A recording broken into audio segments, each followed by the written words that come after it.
My solar installation, step 1. I'm going to mark out where to put the solar panels, tell you why I chose to put them where I put them, and get them mounted to my roof. Okay guys, so now I'm up on the roof. I got all the equipment up here for the first two solar panels. Found out that I'm going to go ahead and mount them 3 on top. I'm going to run 300 watts right now instead of... And then what I'm going to do is I'm going to go ahead and pre-drill a small hole and then put the mounting screws in.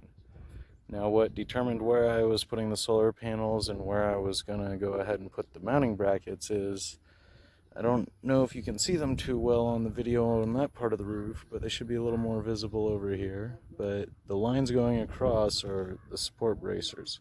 I'm going to go ahead and try to stick to all the support bracers when I install the panels, so that way they are as solid as possible when mounted. And it should give me a nice stable mounting, and it should make that so that I don't have to worry about as much. And then because I'm screwing into the roof, I'm going to go ahead and put down Flex Seal over all of the mounts after it's all done.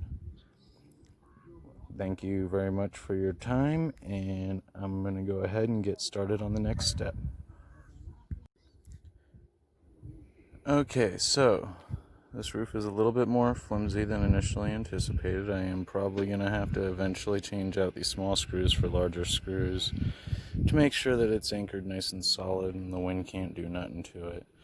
This is not intended for this RV to be driving with, so it's fine for the moment. I went ahead and screwed down all 4 brackets.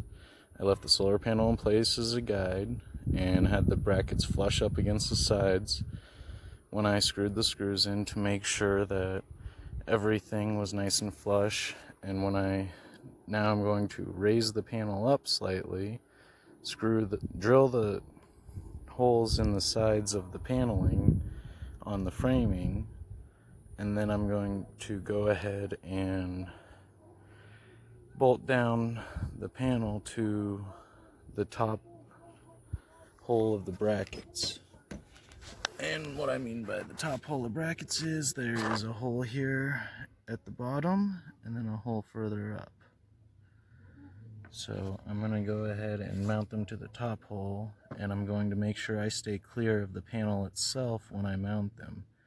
So I'm going to mount them below this halfway line and up on the top one, which should give me more than an inch of clearance, which should be exactly what I need to make sure that I'm not overheating the solar panels from them not having airflow underneath them.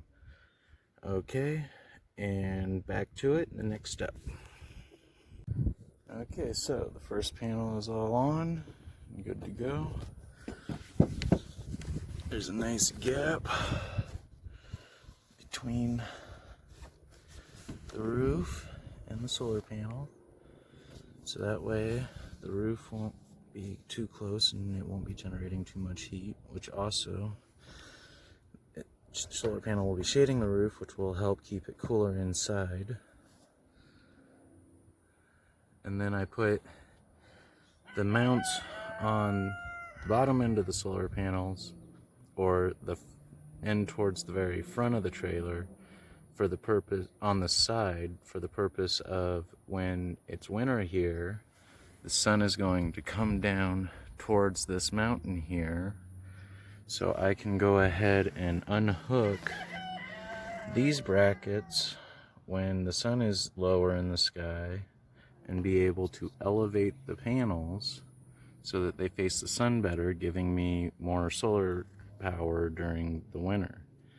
And I will probably have to come up here twice a year to adjust them, once for summer adjustment, once for winter adjustment, but it's the cheapest and most efficient way I found to install them so far.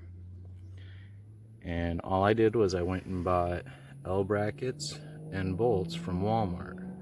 The L brackets are about $4 for a pack of L brackets with the screws that I'm using at the moment. And the bolts are a 4-pack of bolts for $1, and that's all I'm using at the moment. I will later on, like I said, get an extension so that I can raise the solar panel and be able to adjust it for winter and summer. And then also, I'm going to have to put in longer screws, so that will add a little bit more to the cost, but it'll be 8 screws per solar panel, so not that big of a deal. I just have to make sure the screws aren't too long and poking through the roof on the inside. That would be no good. And that is installation of the first solar panel, and I'm going to go ahead and do the same thing on the next one, and then the next one. And then I will have 300 watts on the roof, and it'll be the right size of wire for the right amount of wattage and the length of wire, so I'll be getting all 300 watts, and it should be running much smoother. Thank you very much, and have a nice day.